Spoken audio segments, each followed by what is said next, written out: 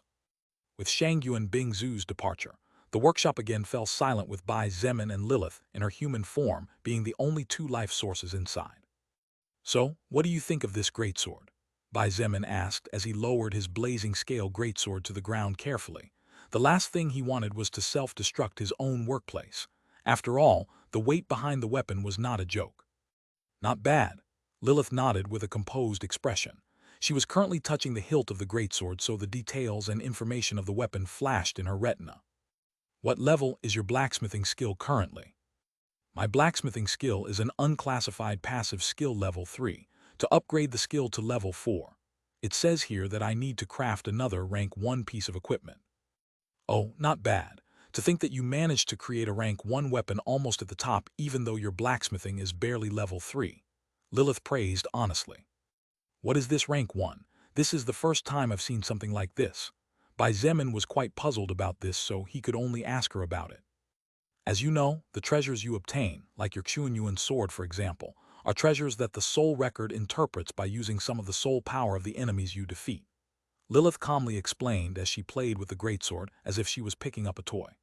"Do you know why these treasures increase stats and grant some other advantages, but don't increase the actual attack damage?" Bai Zemin nodded naturally. "Of course. The treasures are made of soul power. It's only natural that they increase stats when we equip them." How could existence obtain stats? Absorbing soul power. Treasures were soul power in material form, so it was only natural for them to increase stats. Bai Zemin's Xuanyuan sword, Kaijingi's Agarth dagger, Shangyuan Bingzu's magic wand. These were all clear examples. "That's right." Lilith seemed satisfied with his sharp reply and continued. "To increase tracking stats such as physical attack power, magic, or one's defense, one needs to create weapons and equipment using precious materials that contain mana. Like this blazing scale greatsword, for example."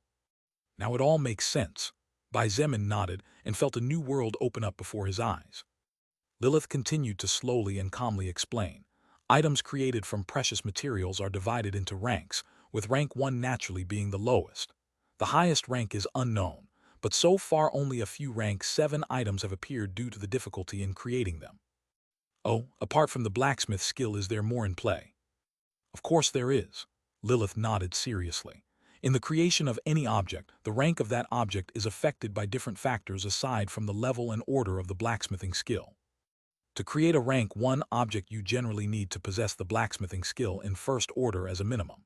Your case is special since, thanks to your especially supernatural mana and magic, you were able to strengthen the tools you work with while modifying the working materials. The rank of an object is also influenced by the materials used. If you use the bones of an unclassified monster, you can't expect to produce a rank 2, let alone a rank 3 object. Such a thing is foolish." Bai Zemin nodded in agreement. Materials naturally were important.